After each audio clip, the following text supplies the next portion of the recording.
नमस्कार। Crime story में लाए हैं एक स्पाई स्टोरी।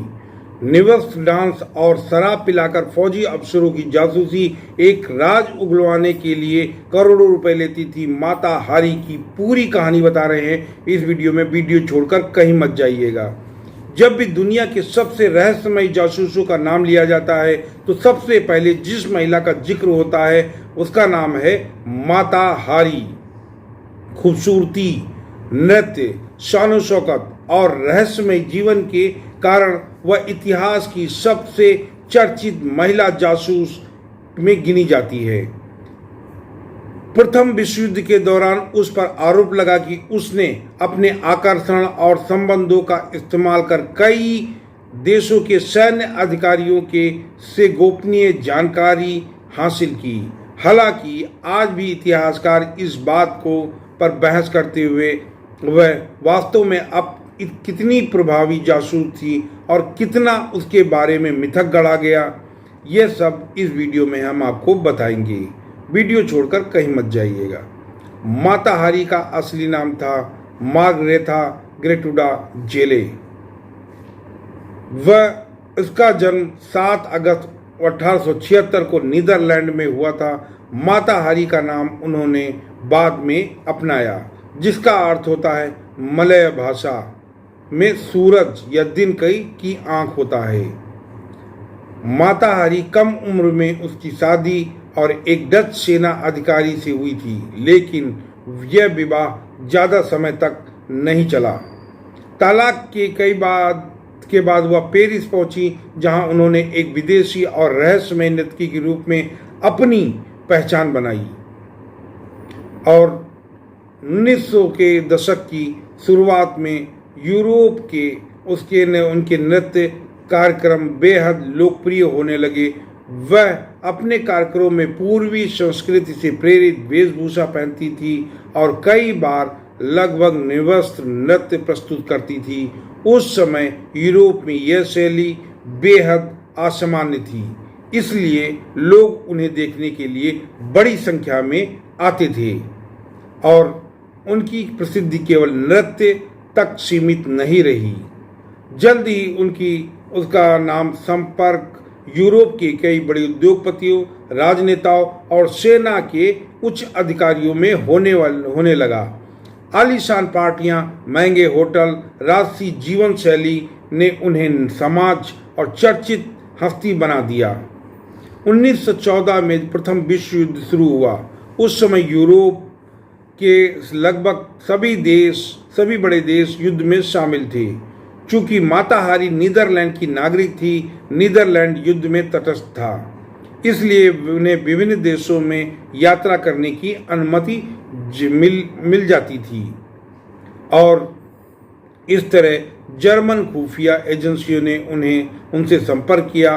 कई ऐतिहासिक दस्तावेज बताते हैं उन्हें जर्मन एजेंट यानी H-21 का कोड नाम दिया गया और धन भी दिया गया। दूसरी ओर फ्रांस की खुफिया एजेंसी ने भी उनसे जर्मनी की जानकारी जुटाने का प्रस्ताव रखा और यहीं से उनकी जिंदगी रहस्य और विवादों से घिर गई।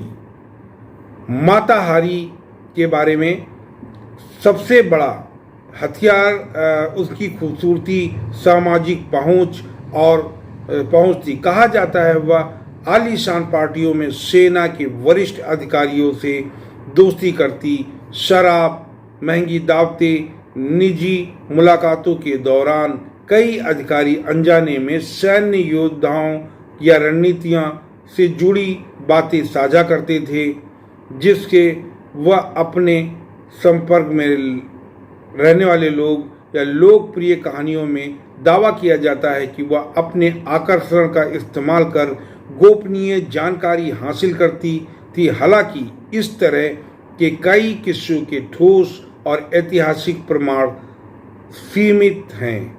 उनमें समय के साथ काफ़ी अतिशयोक्ति भी जुड़ गई है, जिसके बारे में कोई ठोस प्रूफ नहीं है। उस दौर में माता हारी के विभिन्न देशों में बड़ी रकम मिलने की बात कही जाती थी।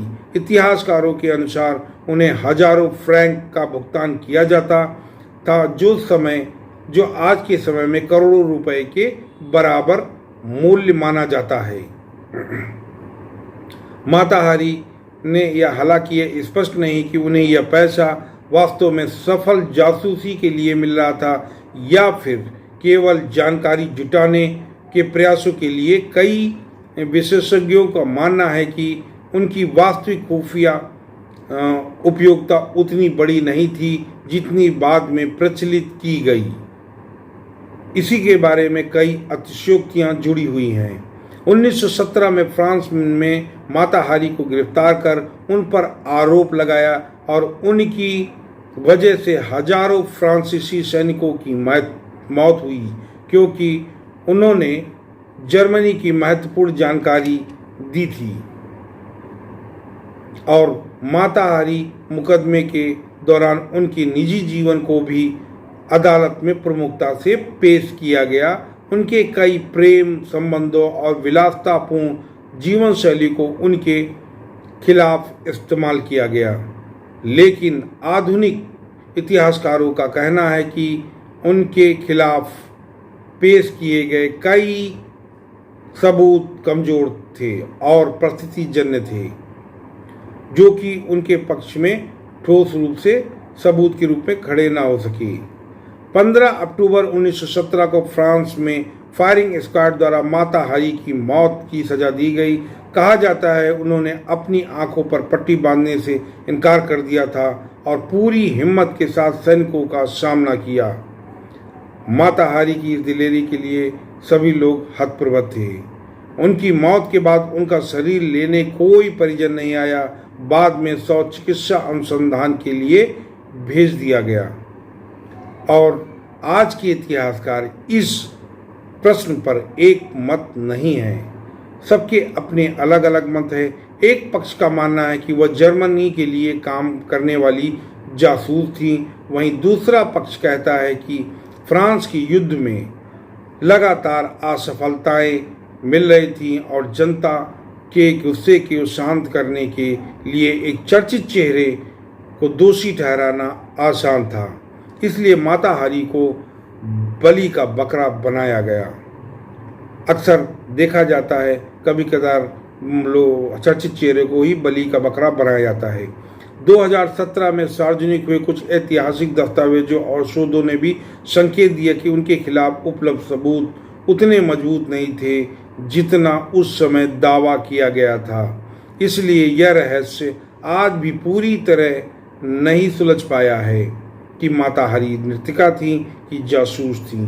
माता हारी का नाम आज केवल जासूसी की वजह से नहीं बल्कि रहस्य, आकर्षण और विवाद के प्रतीक के रूप में भी लिया जाता है।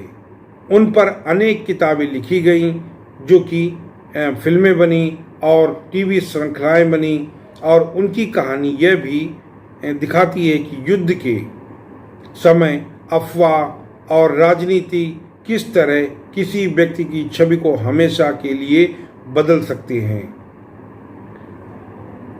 माता हारी की कहानी इतिहास की सबसे रहस्यमय कहानियों में से एक है। एक साधारण महिला से मशहूर नर्तकी और कथित अंतर्राष्ट्रीय जासूस बनने तक का उनका सफर रोमांच, रहस्य और विवाद से भरा रहा।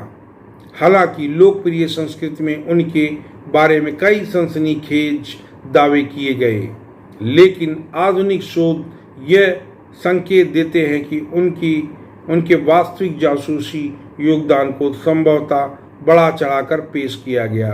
फिर भी माता हारी का नाम आज भी दुनिया की सबसे प्रसिद्ध महिला जासूसों में लिया जाता है और उनकी कहानी इतिहास, राजनीति और जासूसी की दुनिया में एक अनोखा अध्याय बनी हुई है, जो कि एक शोध का अध्याय है जिसके बारे में लोगों की जानने की लालसा बनी हुई है।